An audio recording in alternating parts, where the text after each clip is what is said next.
할렐루야. 오늘 이 아침에 나오신 여러분들을 주님의 이름으로 축복합니다. 오늘은 8월 20일 성령 강림 후 20번째 주일입니다. 이번 주 수요일이 되면 더위가 멈추고 모기 입이 삐뚤어진다는 처서가 됩니다. 아쉬운 여름이지요. 그렇지만 하늘이 파랗고 뭉게구름이 피는 본격적인 가을로 접어들게 됩니다. 변화하는 계절에 여러분 모두에게 하나님의 큰 은혜가 함께하기를 빕니다.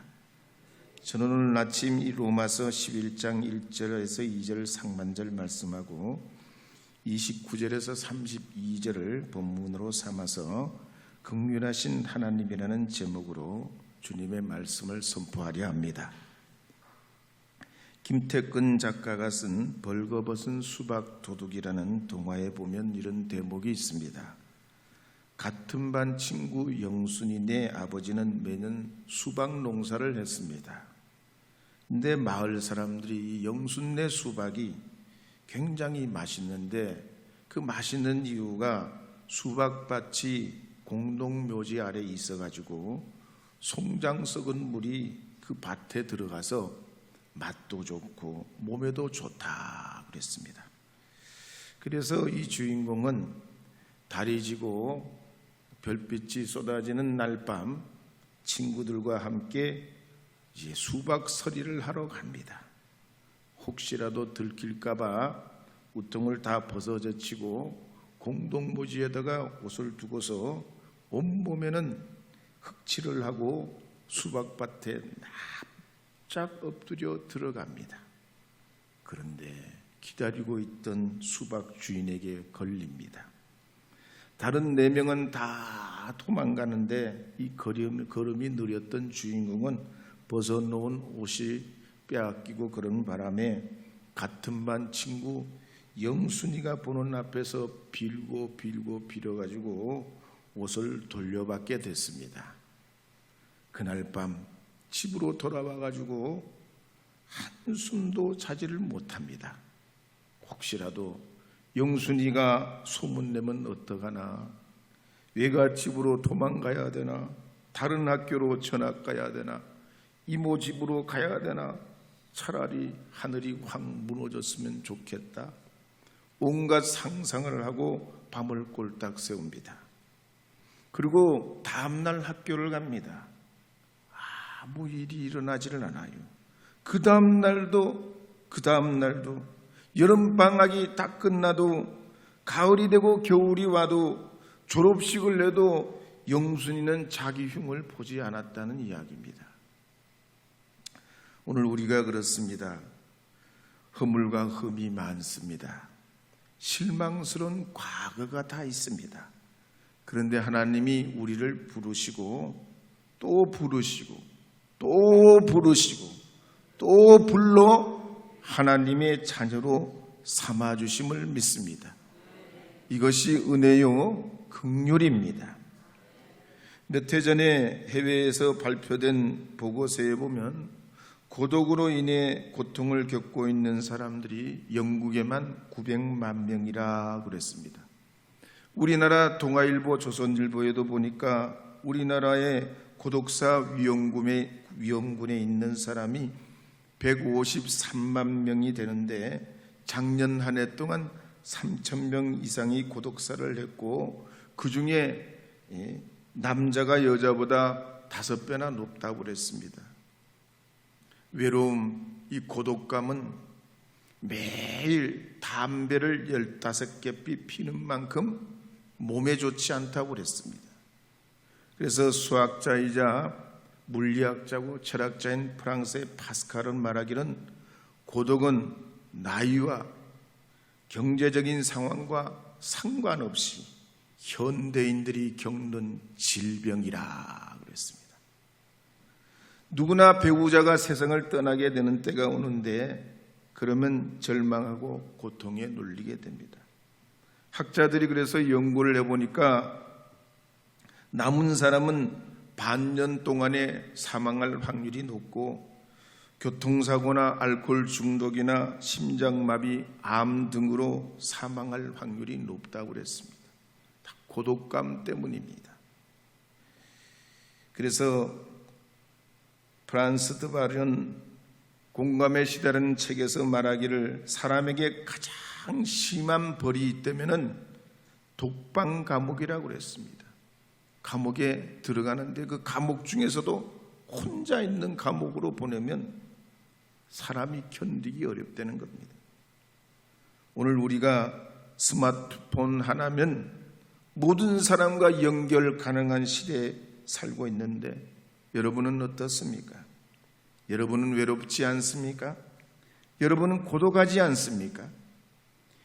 웰다잉 문화연구소 소장으로 있는 김조한 씨가 쓴 논문에 보면 고독은 3가지 이유라고 말합니다. 첫째는 이른 인구가 증가했기 때문이라, 혼자 사는 사람들이 많아지기 때문이라는 거예요. 둘째는 공동체가 무심하게 그렇게 그들을 내버려 두기 때문이라. 세 번째는 인구 고령화 때문이라, 그렇게 분석을 합니다. 당연히 사회학적인 분석입니다. 그러면 성경이 우리에게 말하는 이 고독한 삶은 왜 우리에게 있는 것일까요? 오늘 본문에 보면 이렇게 말씀하고 있습니다. 로마서 11장 1절 2절 말씀을 함께 읽어보겠습니다. 그러므로 내가 말하노니 하나님이 자기 백성을 버리셨느냐? 그럴 수 없느니라. 나도 이스라엘인이요 아브라함의 씨에서 난 자요 베냐민 지파라. 하나님이 그 미리 아신 자기 백성을 버리지 아니하셨나니. 그러니까 성경에는 하나님이 우리를 버리신 적이 없다는, 우리를 홀로 두신 적이 없다는 겁니다. 하나님의 택하심은 결코 후회함이 없을 정도로 주님은 절대로 우리를 떠나지 아니하시지만 우리가 홀로 세상을 살아가기에 고독하다는 얘기입니다. 그래서 하나님께서는 불순종하고 불신앙을 가진 우리에게, 하나님을 떠나는 우리 인생들에게 긍휼을 베풀어 주신다. 이 긍휼이라는 어원은 라틴어 쿰파치오르에서 왔습니다. 영어로 compassion이잖아요. 함께 고통을 받는다 하는 이런 뜻입니다. 가령 자녀가 고통받을 때 부모 형제가 같은 사랑을 가지고 측은히 여기고 상처가 있고 아픔이 있고 고통이 있는 곳에 함께 한다는 말입니다.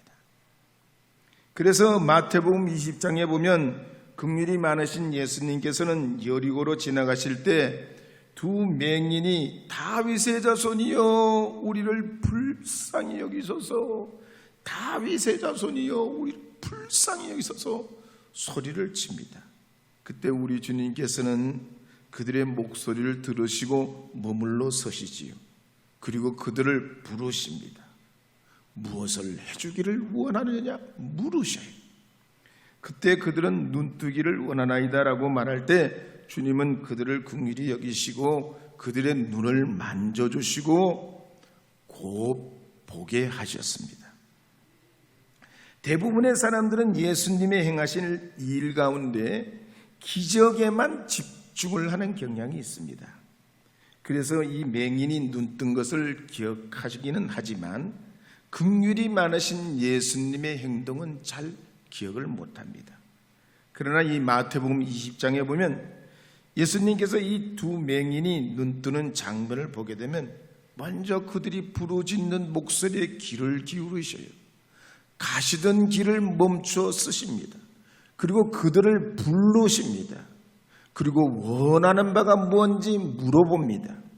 말을 들어주시고 그들의 두 눈을 만져주시고 눈을 열어주십니다.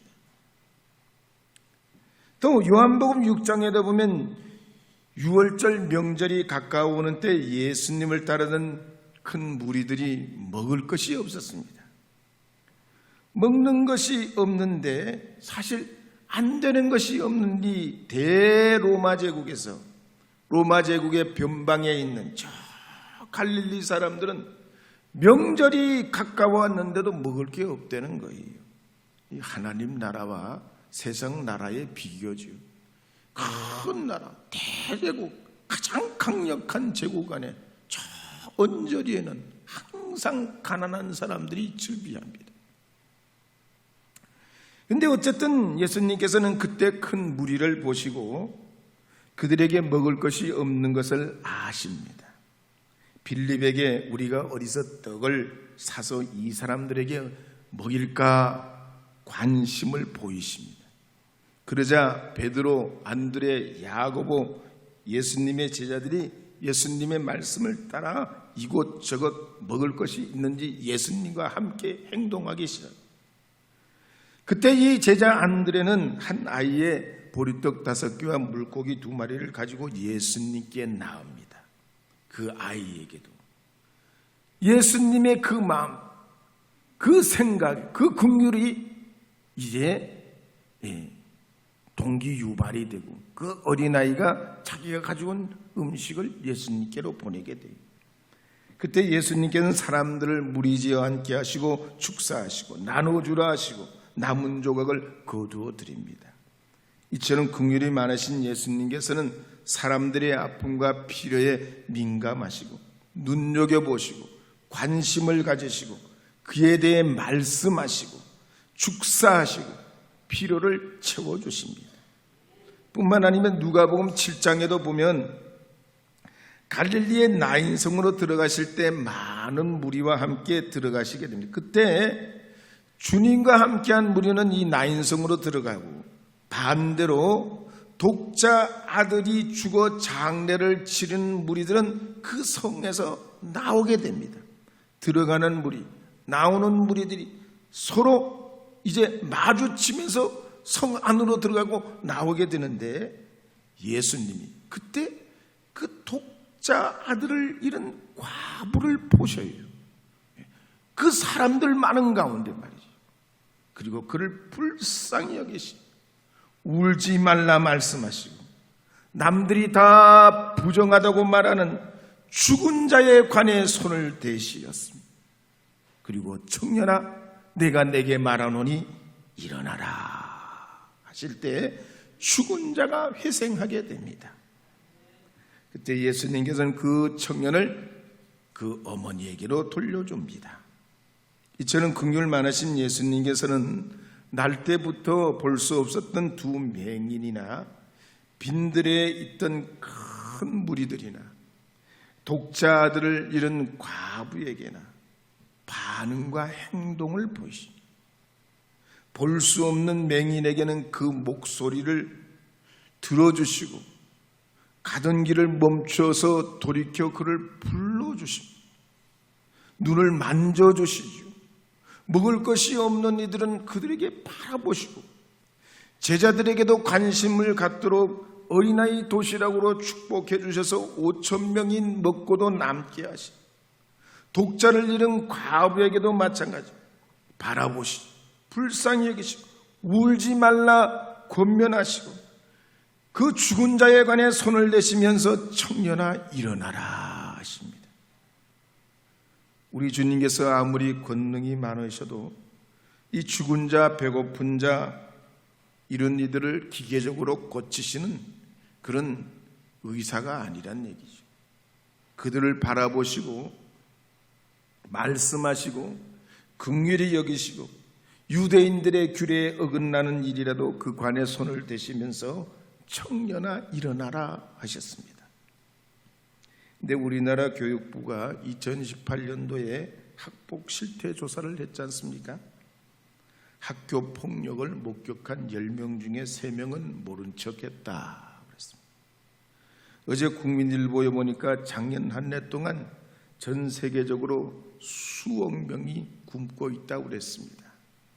쌀 가격, 오렌지 가격, 설탕 가격, 올리브 가격, 쇠고기 가격이 오르고 이상기후와 전쟁과 가뭄과 운송비 상승으로 식량위기가 초래됐지만 아시아, 아프리카에 있는 가난한 나라 69개 나라에 3억 6,200만 명은 굶고 있다고 그랬습니다.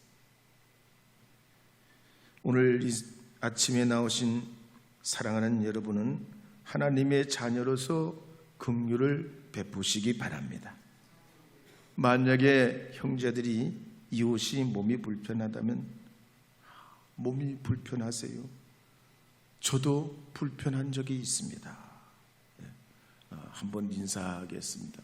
옆에 계신 분과 어떻게 평안하세요? 건강하시죠? 아픈 데는 없으세요? 그러니까 기분 나빠요, 좋아요? 기가 막히게 좋지는 않더라도 기분 나쁘지는 않잖아요. 물어보시고 관심을 가지시고 말을 걸으시고 함께 생각하고 마음을 같이 하고 반응을 보이면 우리 고독감이 사라집니다. 일어설 용기를 얻게 되는 겁니다. 누가복음 그래서 6장 36절에 보면 이렇게 기록하는 말씀이 있습니다. 함께 읽어보겠습니다. 너희 아버지의 자비로우심과 같이 너희도 자비로운 자가 되라. 데살로니가 전서 4장 18절 말씀에도 보면 이렇게 기록합니다. 읽겠습니다. 그러므로 이러한 말로 서로 위로하라. 말로 위로해야 됩니다. 에베소서 2장 4절 5절 말씀에도 보면 이렇게 기록합니다. 함께 읽겠습니다. 긍휼이 풍성하신 하나님이 우리를 사랑하신 그 큰 사랑을 인하여 허물로 죽은 우리를 그리스도와 함께 살리셨고, 우리도 허물이 많지만 주님의 그 긍휼을 입은 자이기에 긍휼을 베풀라는 겁니다. 그래서 마태복음 9장 13절에 보면 이런 말씀이 있습니다. 함께 읽겠습니다. 너희는 가서 내가 긍휼을 원하고 제사를 원하지 아니하노라 하신 뜻이 무엇인지 배우라. 나는 의인을 부르러 온 것이 아니요 죄인을 부르러 왔노라 하시니라. 예수님 시대에도 한쪽 구석쟁이에 그늘진 곳에 사람들의 관심이 없는 그런 이들이 많죠. 예수님 그들에게 가까이 다가가셔서 말씀하시고 또 그들에게 관심을 보이셨습니다. 성경에 보면 그래서 아담과 하와가 추방되는 것도, 모세가 이스라엘의 지도자가 되는 것도, 시내산에서 이스라엘 백성들에게 돌판을 주시는 것도, 요셉의 이야기 가운데 나오는 것도, 이사야, 예레미야, 에스겔 같은 예언서나 욥이나 또 전도서에 나오는 이런 모든 말씀에 하나님의 긍휼을 빼면 성경은 이야기가 안 됩니다. 그러기에 예일대와 하버드대 심리학 교수였던 헨리 나워는 말하기를 예수 그리스도 안에 계시는 하나님의 긍휼은 우리 삶의 기초요 가장 위대한 과업이라 그랬습니다. 클레어몬트 신대원의 프랭크 로저스 박사도 말하기를 살아있는 종교는 긍휼의 맥박이 뛴다. 그리고 그것의 최초의 스승은 예수님이다 그랬습니다. 그러기에 오늘 이 주일 나오신 여러분께서도 주님의 긍휼을 본받으셔서 어려운 이웃이 있을 때 선행을 행하시길 바랍니다. 주님의 긍휼을 실천하셔서 어떤 재난도 경제 위기도 이겨내는 하나님의 지혜로운 사람들이 되기를 주의 이름으로 축복합니다. 저 하와이 같은데 지금 얼마나 무참한 어려움을 당합니까? 그러나 긍휼의 은혜가 있다면 그들도 다 이겨낼 수 있는 힘을 얻게 될 줄 믿습니다. 거리가 우리가 떨어져 있고 우리와는 전혀 상관이 없지만 여러분의 기도가 있다면 그들은 다시 일어설 힘을 얻게 될 줄로 믿습니다. 정결하게 하는 셈이 함께 불러보겠습니다. 264장입니다. 264장.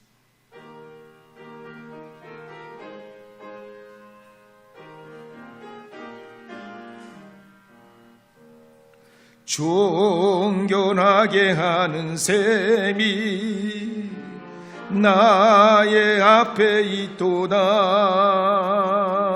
성령께서 공고하시 죄 씻으라 하시네. 찬양하리 찬양하리 죽임당한 어린 양. 주께 영광 돌리오라. 우리 죄를 씻어주셨네. 나의 가는 길이 좁고 내 뜻대로 안 돼도 모든 욕심 나 버리고 주만 따라가겠네. 찬양하리 찬양하리 죽임당한 어린 양. 주께 영광 돌리오라. 우리 죄를 씻어주셨네.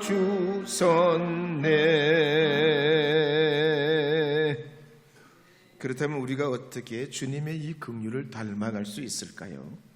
누가복음 10장에 나오는 선한 사마리아인의 비유에 보면 그 실마리들을 찾아볼 수 있습니다. 어떤 사람이 예루살렘에서 여리고로 내려가다 강도를 만났습니다.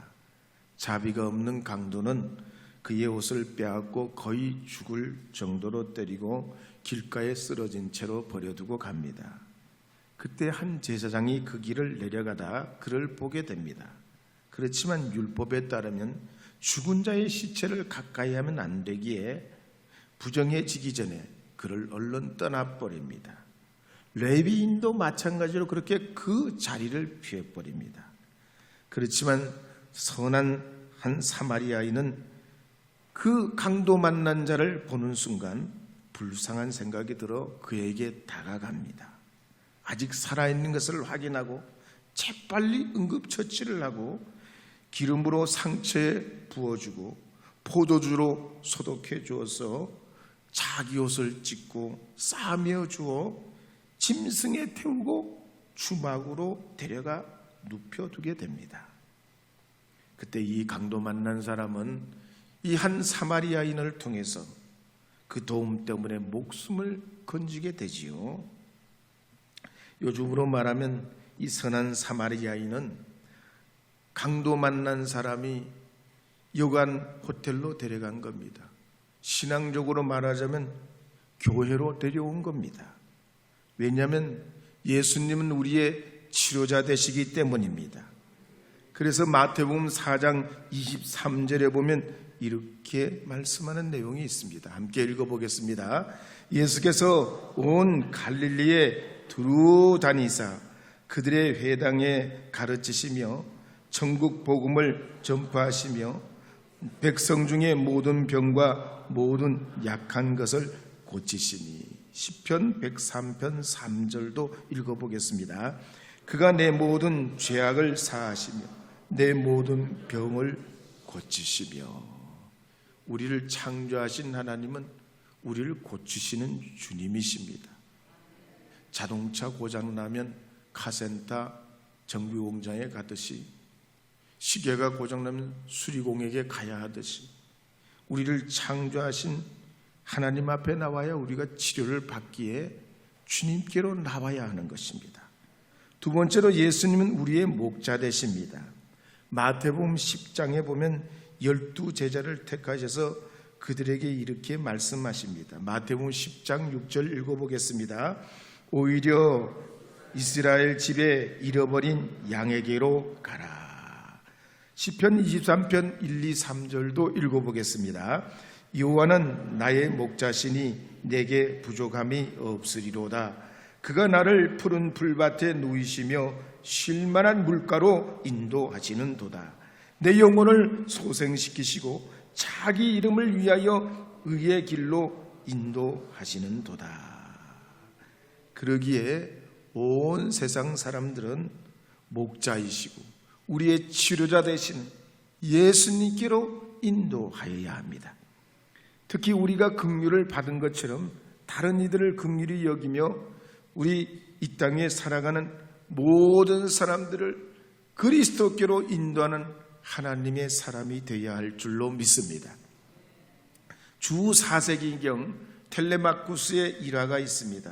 이 텔레마쿠스는 사막에서 수도하던 수도사였습니다.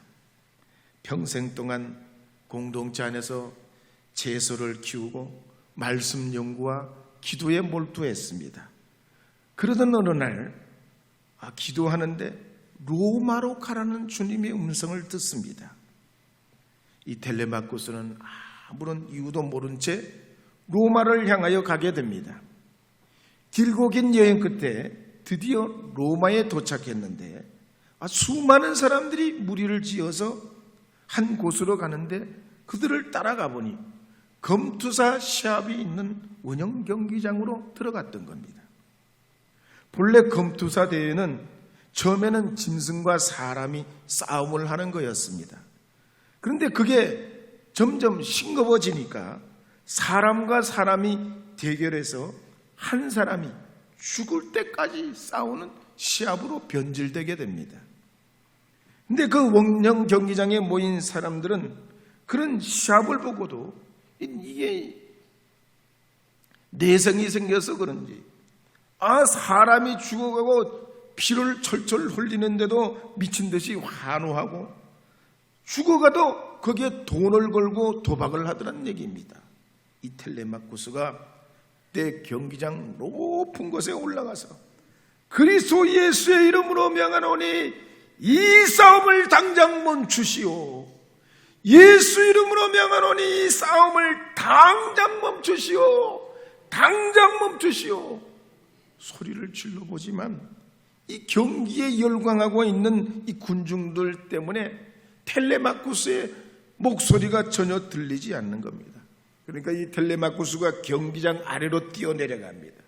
무장하고 있는 검투사 사이로 들어가서 이 깡마른 수사복을 입은 이 수도사가 그들을 양좌우에 있는 그들을 막 말려댑니다. 그 모양을 보니까 군중들이 우스꽝스러우니까 웃고 막 배꼽을 잡고 손뼉을 치고 야단냅니다. 그러자 이 텔레마쿠스가 말리다가 말이죠, 한 검투사의 방패에 맞아서 쓰러지니까 군중들이 더 재미있게 소리를 지르고 난리칩니다. 그렇지만 이 텔레마쿠스는 거기에 멈추지 않습니다. 그들 사이에서 예수 이름으로 명하노니 멈추시오. 예수 이름으로 명하노니 멈추시오. 예수 이름으로 명하노니 멈추시오. 멈추시오. 멈추시오. 결국은 이 양 사람에 있던 이 텔레마쿠스가 그들의 칼에 맞아 쓰러지게 되고 숨이 끊어지는 순간까지 싸움을 멈추라는 소리를 계속하다가 순교하게 됩니다. 그 순간에 경기장에 있던 사람들이 지죽은 듯이 조용해지고 그 자리에 있던 황제 호노리우스는 말없이 자리를 뜨게 됩니다. 이 황제가 자리를 뜨니 그 자리에 있던 다른 사람들도 하나둘 소리 없이 사라지면서 그 이후부터는 사람을 죽이는 시합이 없어졌다 그럽니다. 예수님 시대 로마 사람들은 남에게 긍휼을 베풀기보다 강한 힘, 용기, 도전을 미덕으로 알았습니다. 남을 정복하고 남보다 앞서가고 살아남으려면 남보다 강해야 되고 남을 정복해야 한다는 생각을 가지고 있습니다. 그런데 예수님께서는 긍휼히 여겨라, 불쌍히 여겨라, 높은 데 있지 말고 낮은 데로 가라, 병든 자, 가난한 자, 고통받는 자, 고독한 자, 소외된 자들과 함께하라 하셨습니다. 오늘 우리 시대는 어떻습니까? 모든 사람들이 성공을 지향하며 사는 시대요, 승자가 독식하는 시대입니다. 우리가 어떻게 예수님을 닮을 수 있을까요? 서로 판단하고 악성 댓글을 달고 비방하고 만약에 차별을 베푸지 않다면 우리가 이미 이런 일을 겪었죠. 방송인도 자살하고 유명인도 자살하고 돼지 농장을 경영하던 농부도 자살하고 학생을 가르치던 교사도 자살하게 돼 있습니다. 그래서 헨리 나우에는 우리에게 권고하기를 새로운 관점에서 긍휼을 시작하라고 그랬습니다. 빚진 자의 심정으로 거룩한 부담감을 가지고 낮은 자리로 내려가라고 그랬습니다. 오늘 우리가 우리 사회와 우리의 가정과 지역을 위해 할 수 있는 일이 무엇입니까? 달려만 가지 말고 예수님처럼 잠시 멈춰 보시기를 바랍니다. 주변을 돌아보시기를 바랍니다. 음성을 들어보시기를 바랍니다. 그리고 여러분도 주님의 긍휼을 베푼 이가 되어서 그들의 친구가 되어주시기를 주의 이름으로 권면드립니다. 이 여름의 끝자락에 풍성한 가을로 들어가는 이때에 그래서 우리 모두가 행복한 계룡시 또 여러분의 살아가는 삶의 직장 일터가 되기를 주의 이름으로 축복합니다.